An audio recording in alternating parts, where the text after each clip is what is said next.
to the Accendo Trader Group. This is our stock market wrap-up for Wednesday, December 22nd, 2009. Our website is blog.accendotraders.com, where we put together daily video technical analysis trading plans. And we believe the trading plans keeps us on the right sort of our trades and keeps us abreast of what's coming down the market so that we can adjust our positions, close out any stops. But more importantly, as we scan for new trades, we can be prepared to enter those trades, and being focused and disciplined allows us to cut down our research time so we can spend with family. Same spill every day, huh guys? The dollar did pull back today.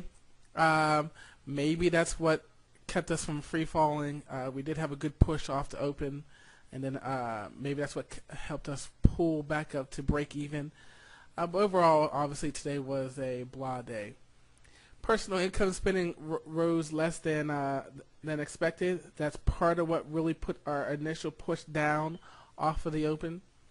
Also, we had new home sales, and that allowed for a continuation of the push down for that first 45 minutes or so.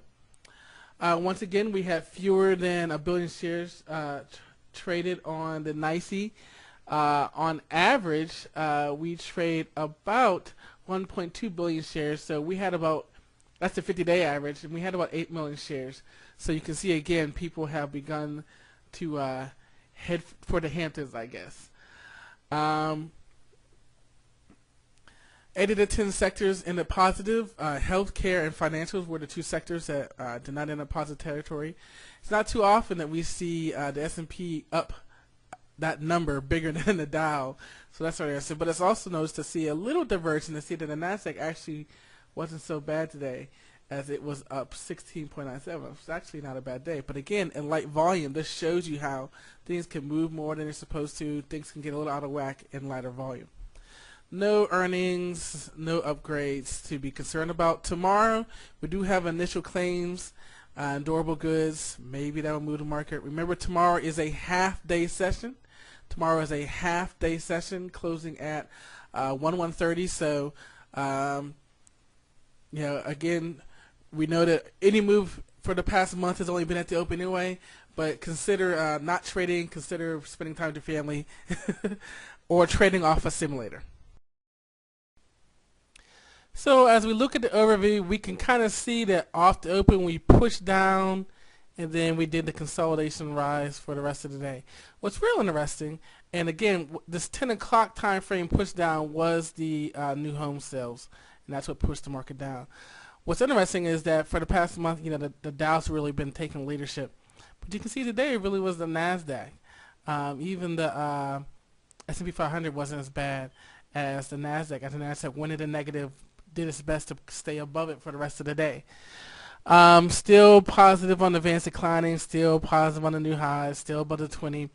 You can kind of see that our financials, as we talked about, are red and took a hit today, with the rest of the market basically being a break even.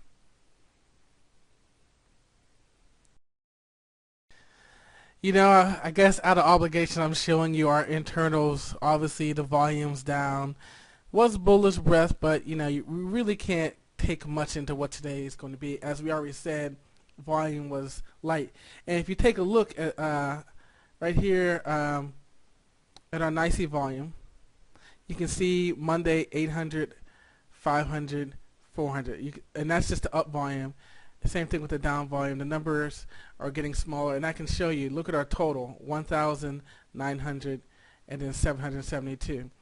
Look at the Nasdaq: 1,700, 1,600. So you can see the volume not dropping off as much. That's certainly interesting, but certainly a drop off on an IC, which represents the Dow and the S&P 500. So again, you can see the drop off in volume. Really just going to focus on, you can continue to see our channel that we're talking about, and you just want to watch that. And you can see also as we pushed off at the open and went up and it dropped off, it was at that 1475, 1500 level. So pay attention to that if you want to come in and watch the market tomorrow. I'm going to watch. So pay attention to that 1500 level on the Dow. Let's go ahead and switch over to the Nasdaq. And we are still just, taking off here, aren't we? Let's switch over to the monthly chart. And we talked about this level right here, so we still have a little bit to go to get to this swing highs here in 2006. So still got some room to go. Again, light volume can take us all over the place, and maybe that's where it's going to take us. And once again, the NASDAQ is leading us higher. Let's switch over to the S&P 500.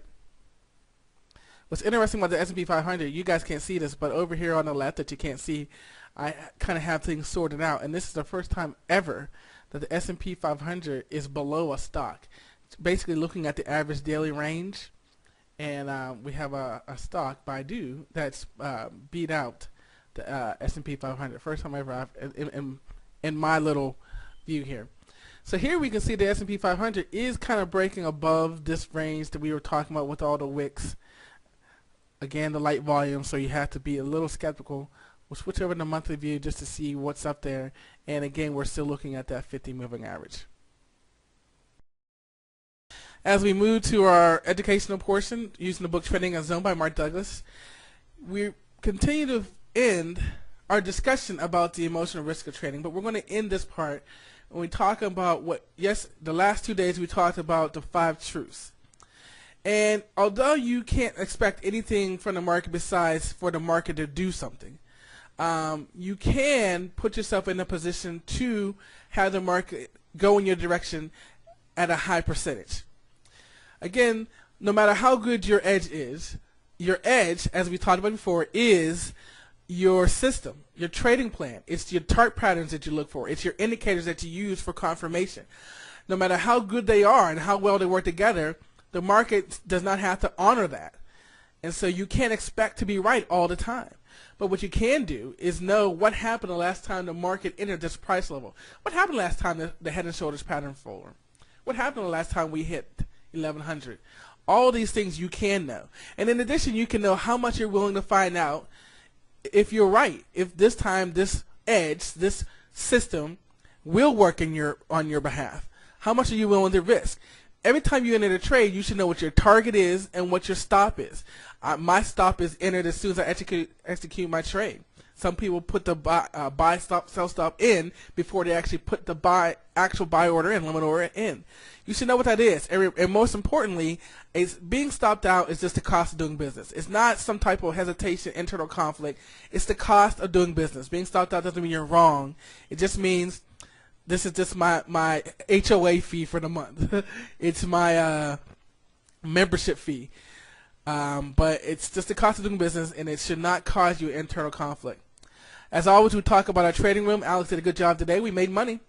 Even in this light volume area, made money today.